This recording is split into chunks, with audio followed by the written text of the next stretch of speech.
Today, I'm going to show you how to take a to-do list that looks like this to something that looks like this. And it's not as difficult as you may imagine. But first, in order to get to this stage, we're going to have to do a little bit of background work. And that's what I'm going to show you how to do right now. Now, most people's problems with to-do lists is not that they don't work, it's that they are throwing so much stuff into them. It's essentially what I think of in terms of task-based productivity. Now, there's a problem with task-based productivity in that you have no control over what is coming in. You have no control how many emails you're going to get today. You have no control how many messages through Slack or Microsoft Teams that you will get today, or even WhatsApp messages. You just have no control over that part of a productivity system. But there is one part that you do have complete control over, and that is time. So what I'm going to show you today is how to transition away from task-based productivity to time-based productivity. The one area that you do have complete control of, whether you accept that or not, but you do actually have complete control over time. Now, why is that? Well, every day when you start the day, whatever time you wake up, you have essentially 24 hours. Now, nobody can take that away from you. Similarly, nobody can actually take away from you what you do with that time each day. I mean, you could wake up this morning and you could say, oh, I'm not in the mood, I'm going to call a sickie. Now, that's a Britishism for calling in sick. Now, you have every right to do that if you wish. Right may be the wrong word, but you certainly have the control to do that if you wish to do it. Probably not the best career move, but certainly something that you can do. So what I'm going to show you in this video is how to structure Todoist, but you could do this in pretty much any task manager, so that what you are doing is allowing your calendar, the one thing that you do have control over, to actually become the hub of your whole productivity system, and your task manager is just there to remind you of the things that you should be doing or may need to do. And that's exactly what a to-do list should be doing. A list of things that you can or should be doing, but your calendar is telling you this is how much time you have available each day. So let's go into Todoist and get it set up so that it can start matching and working with your calendar. Okay, so the first place to begin is with your labels. Now, to get to your labels, you just go to Filters and Labels, which you can see here on the left-hand sidebar. It will take you into your filters and labels. Now, normally when you open it up, it will also have your filters open. I've actually just closed that so I don't want to distract you. So if you look here, these are my genuine labels. So we've got 8 of them in total. So I've got projects, writing, audiovisual, clients, should be clients, communications, admin, planning, and chores. Now, what I like to do is to actually color code these. Now, they're not quite in the right order.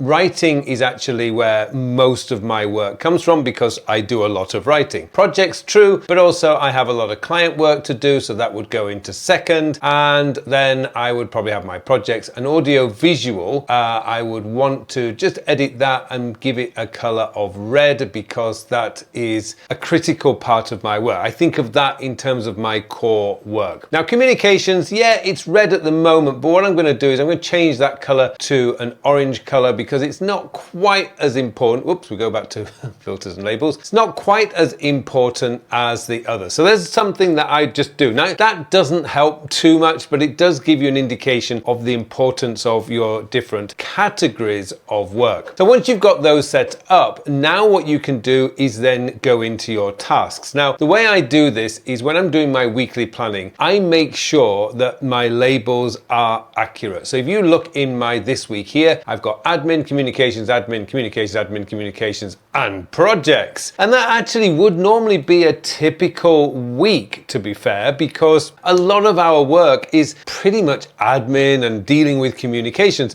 Maybe you're a bit different, but you'll find that the majority of your work is going to probably come in communications and admin. A lot of it may be projects if that's the kind of work you do, because it all depends on the kind of work you do. So if I go back to my filters and labels, you'll see what I mean by this.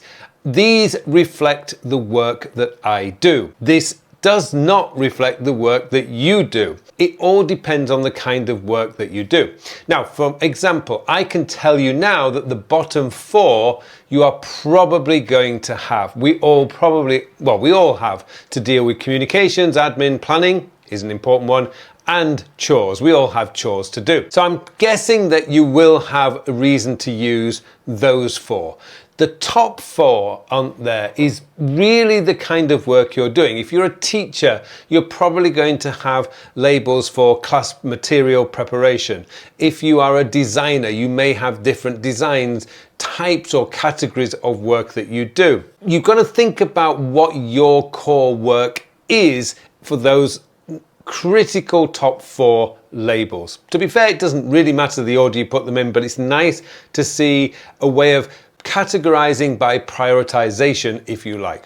So let's go back to my this week. So this is what I've got for this week. Now, this does not include things like my recurring areas of focus. If I go into here, you can see there's quite a few. There's 2 of them right here that need to be done today. And if I go into my routines, you can see today, there's probably a few more that needs to be done today as well. So my day actually in total is 9 tasks. Now, what you'll find when you come to this is that normally most people do not have any kind of categorization in their today list. It's just a long list of stuff to do. Now, this is what I see most of my coaching clients doing. But what happens is that now you're going to say, oh, this is a long list of stuff to do. And you'll find yourself just cherry picking the easy stuff and leaving the more complex stuff till later in the day when you're tired, probably a bit squeezed for time. It's not a good strategy. So what you can do in Todoist is you can go to the view section up here, tap on that, and you can go to the sort by grouping. Now you can click on that and you can go by group by label. Now, once you've done that, your categories are going to show up. Now, Monday, when I'm recording this, unusually this week, that is going to be normally a writing day for me.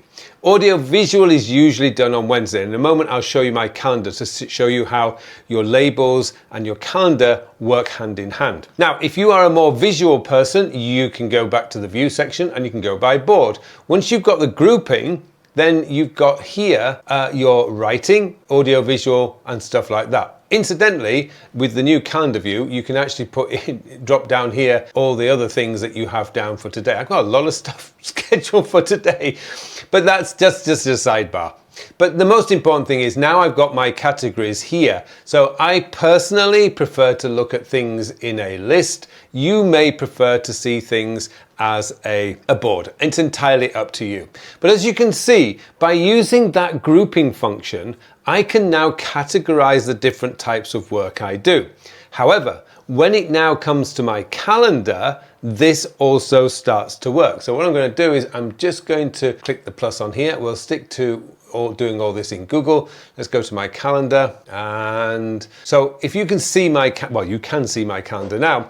What you'll notice is every morning I try to protect, except Thursday and Sundays, I try to protect 9:30 to 11:30. Now, the kind of work I do, I accept that I have a lot more autonomy over my calendar. But even those of you who don't have a lot of autonomy over your calendar, I still think it's really important to fight for the right to party. No, to fight for that time, to protect that time for you to get on and do that focused work. So as you'll notice here, Monday is usually a writing time. I haven't changed my calendar to reflect recording videos. Writing time also on Tuesday morning.